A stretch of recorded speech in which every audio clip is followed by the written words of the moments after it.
The man you're looking at is a father to over 80 children, but these are not his children.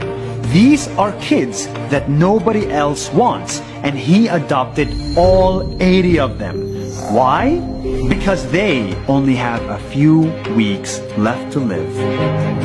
Who is this man? Why is he doing this? And why is nobody else helping these dying kids? In California, USA, I found Muhammad. Hi, nice day. My name is Muhammad Bazik. I'm taking care of kids with terminal illness. Decades ago, Muhammad moved to the US, all the way from Libya. But what he found wasn't the American dream. Instead of happy families, he found broken homes. Instead of smiling children, he found dying kids, abandoned in hospitals, kids without names and without a family. These kids left alone in the hospital because their family doesn't want to deal with their death. Most of them like 1 week, 2 weeks from the hospital. Kids with diseases and defects that make them so weak and so sick that they don't even live to see their first birthday.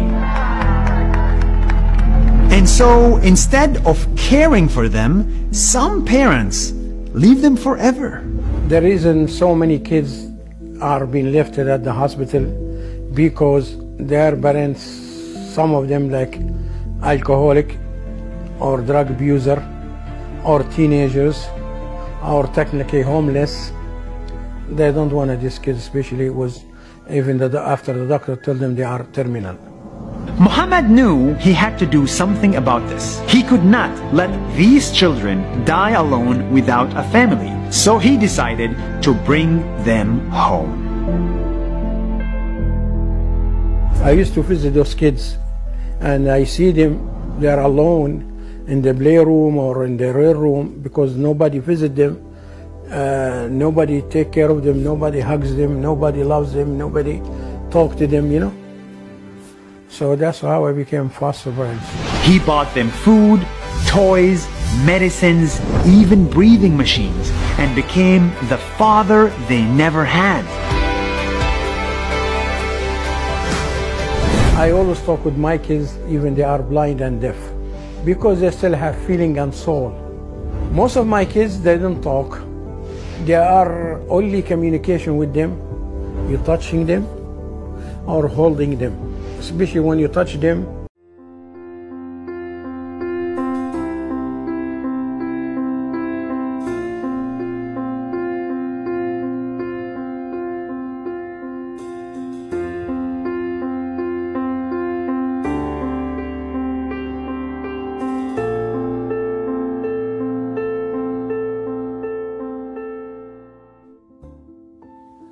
How did your journey of taking care of terminally ill children begin?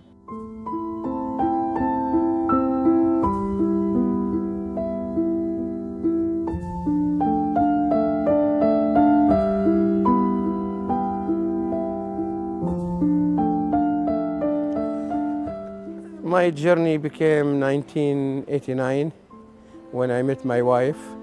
And my wife, she was a foster mom before me because she was living with her, when she was a teenager, she was living with her grandmom and grandpa, and they are foster family. That's how she started with that. Since I met my wife, and she already have 3 kids that time. So we continue with her. So your wife was the one who really influenced you? That's the reason is my wife. It's not, I mean. How was the experience of your first foster child? When I met my wife, I already have 3 kids. And they are drug babies. You know, people, mom when was pregnant. We had 3 boys. A mom using drugs, and they have some mental problems, you know, and some physical problems because of the drugs. Okay. And can you describe how it felt to lose your first foster child? It's very hard. I mean, I remember my first child, died in my home. It was 1994. She was a little Mexican girl. She got a birth defect because her mom, she was working in the farms, and they used to spray with the crop dust chemical to the farms. So that's what her mom got. She got affected by that chemical, and so that her daughter, she came born with called spine bifida, which her spine was out of her skin in the back. They have to operate and put skin over the spine.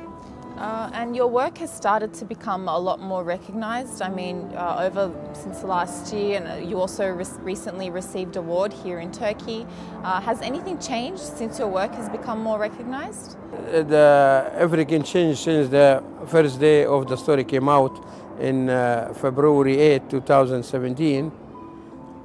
Everything changed, and the story went viral, not in the United States, all over the world, from the first day in Europe and England and everywhere.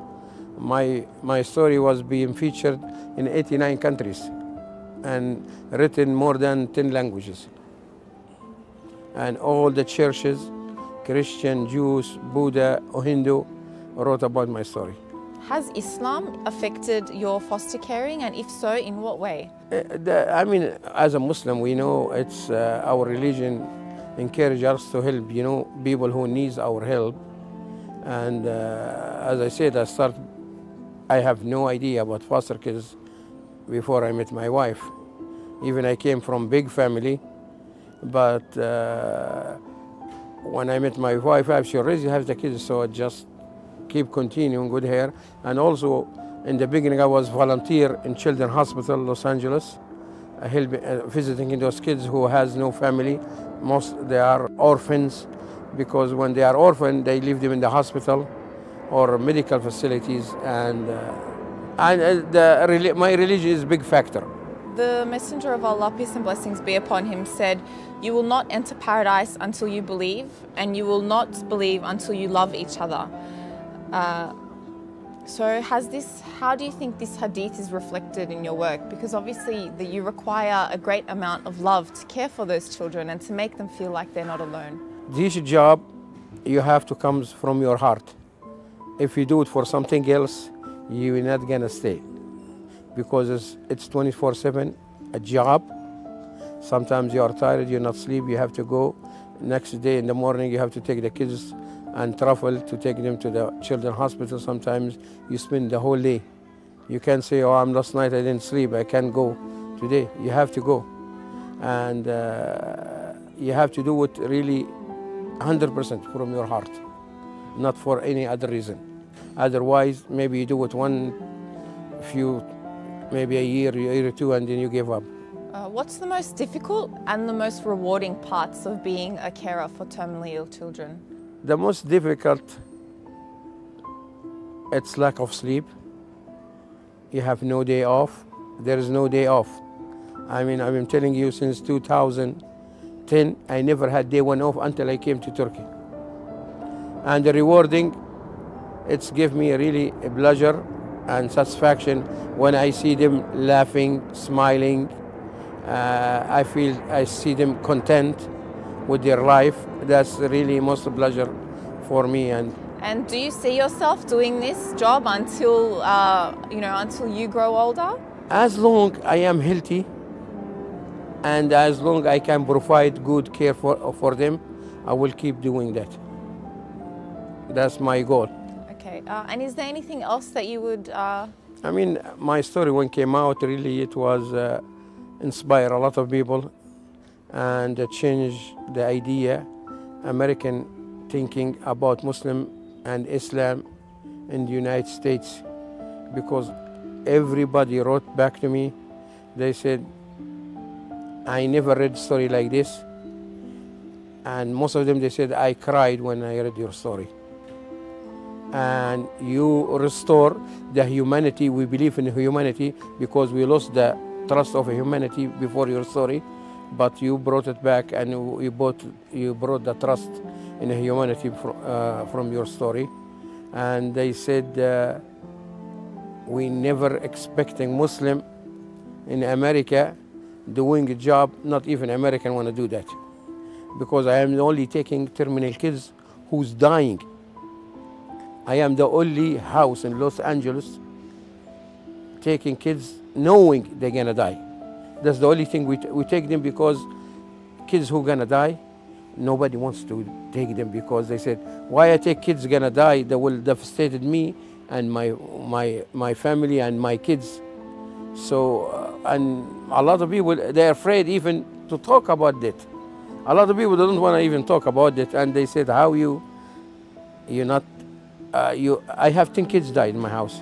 He said, why don't you quit from the first kid, you know? I mean, it hurts. I'm telling them, you know, if I don't take them, those kids are gonna stay in the hospital, in the facility. They have no bond. You know, when the kids in the hospital have no bond with anybody, because so many kids in the hospital.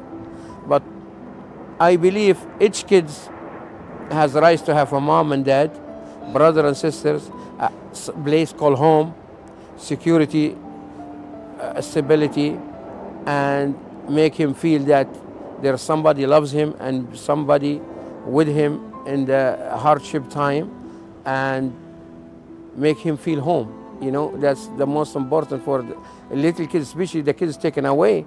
Some kids, they take it away from her family or his family, replace him to put him in a place he doesn't know nobody. It's already he's traumatized, you know, and you have to love them and make them feel secure, and make them they feel they are home. They are not stranger, you know. And my key to continue in this work, I love them like my own biological kids. I don't think about them as a foster kids. So I treat them as like my biological. That's what really keep me going. I read that you, a lot of people, even your neighbors or people at the mosque, they had no idea that you did this. How did you manage to keep it under wraps? Really, I don't talk about it. I just do it.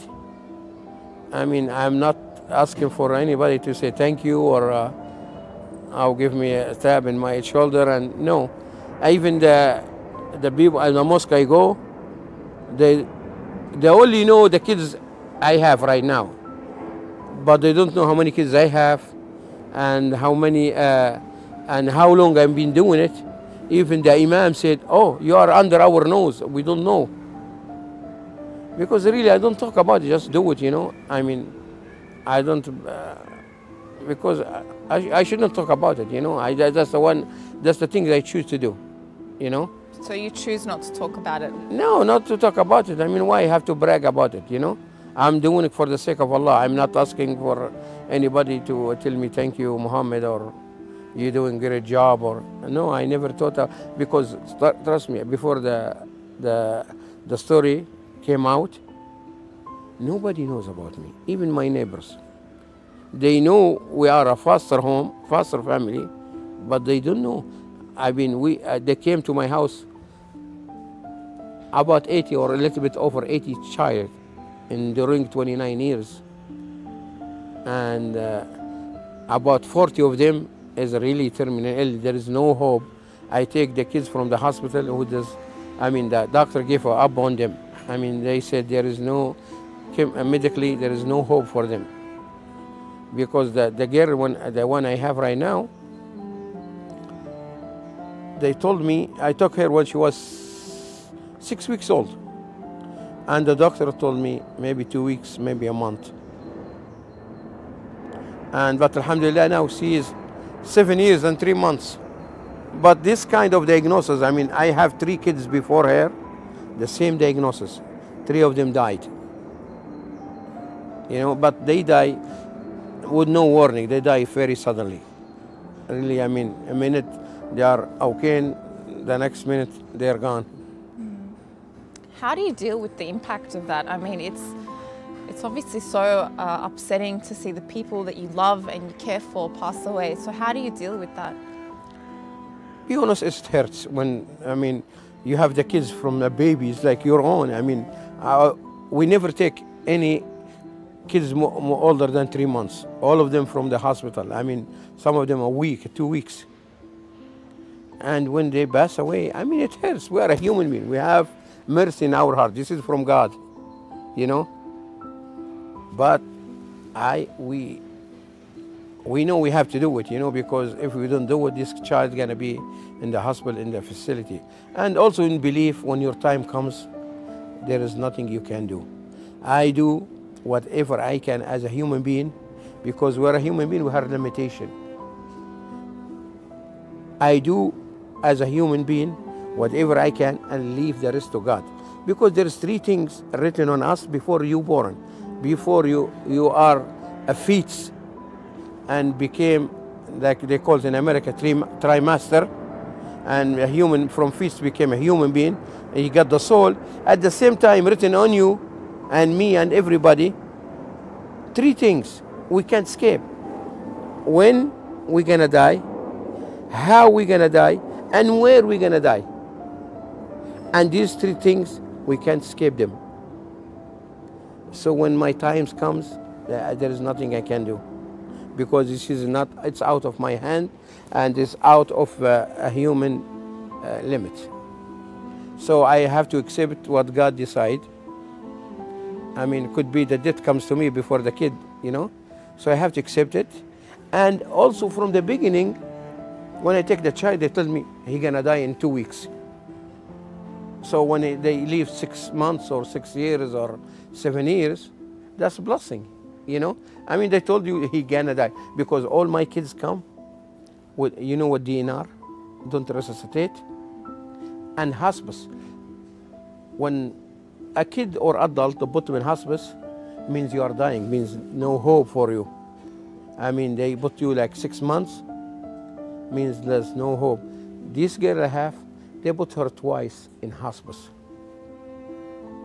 And when I get here, she was DNR and hospice, and they put any person in hospice for 6 months. If they didn't die, they take him out of hospice, and they put her twice. And twice she passed the limit. It was 6 months, and she still, I mean, trust me, when I brought her, the government tells you, we have this child, he's dying, he's gonna die, there is no hope. I just want a home for him, to somebody to love him and make feel him, you know, home, make him feel that has a family taking care of him, or love them and concerned about them, and share his or her difficult time. And Alhamdulillah, a lot of them, they pass really the expectation. I mean, these 7, the child before her 6 years and 4 months, and all the same diagnosis. She's blind, she has no brain. Her brain maybe like a small knot, and because of that, she's blind and deaf. There's nothing wrong with her eyes or her ears, but there is no brain process the vision or the hearing. Also, she has seizures.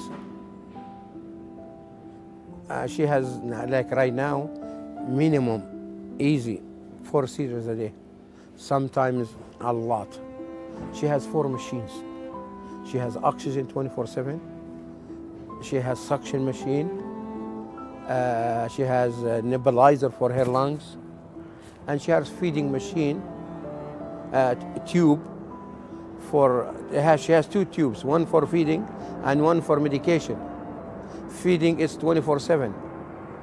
That's the only way she can eat. And Alhamdulillah, she's past 7 years old. Nobody expecting. Even every time when I take her to the doctor, they said, oh, she's still with us. That woman, she's a teacher, she said, in my life, I never told anybody God bless you. But I read your story forced me to say God bless you. Because in America, Muslim always bad. We are killers, we are terrorists, we are not good. But when my story came, really it was a positive story for women, Muslim. And a lot of people really, they see the true color of Islam. Because I tell them it's Islam, maybe there is nothing wrong with Islam, wrong with us. You have to distinguish between Muslim and Islam. You have to distinguish between religion and the people who practice religion. A religion, it's always perfect. We are the one who practice the religion. That's the wrong in us, you know. We do a lot of bad stuff, like, you know. But and from my story, they say the truth of Islam. Islam is a religion of peace, a religion of love, a religion of compassion. That's what true Islam. And people, because the media in America mostly controlled really by Jewish, and always say bad things about Muslim. Even like somebody in any place of the world, they do something individual, they don't say Muhammad did that. No, they say Muslim. They persecute all the Muslim and Islam.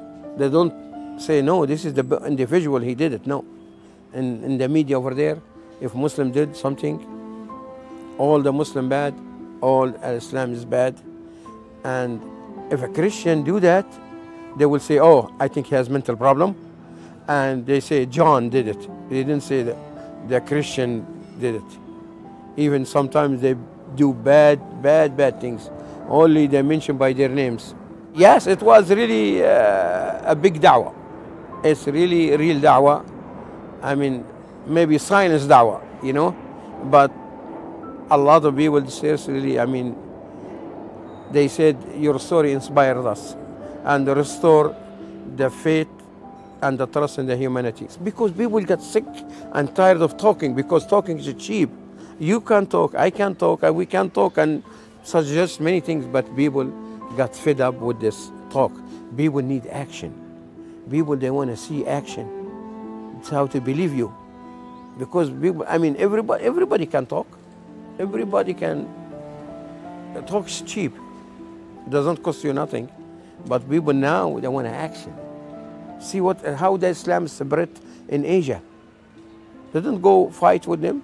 Some merchant go, Sahaba, go do, and people say, wow, what's these people? I want to be with you, like you. And became Muslim in Indonesia. Indonesia, the biggest Muslim, is not even Arab. In the world, Indonesian. From where? They ran from the Sahaba, from the way they treat them, the way be honest, the way they are do their merchandise, they don't lie. People, they asking, who you are? I want to be with you, like you. That's how. And believe me, most of the people who are interested in my story, Jewish. 95% of the interview, the movie is Jewish. And the only Muslim country approaches me is Turkey. I feel very, really honored. And in my opinion, I mean, right now, the only Turkey helping Muslim, other Muslim country, not Arab Muslim country, no, I didn't do nothing. I mean, they gave them hard time, but Turkey step up and helping all Muslim all over the world. I mean, that's the truth, you know. We can see it. Seriously, I mean, President Erdogan, he's in America, he's very famous among the presidents of Muslim countries, because they know what he's doing right now. He's helping other Muslim country when they have hardship. Do you have anything else to add? The things I want to add, I mean, it's, I am happy my story came out and inspiring Muslim and non-Muslim, and give a beautiful image about Muslim and Islam, especially about Islam, because we are always, we called us, I mean, evil religion. In the United States of America and Europe, we are evils. But Alhamdulillah, this story, I mean, changed a lot of people. And a lot of people said they get inspired by this story, and they feel they said we should do more what we are doing right now. and extend our hand for the people who needs our help. What this is really most satisfaction to me. I mean, that's I inspire some people and give positive news or give positive thinking for Islam and Muslim in the United States of America.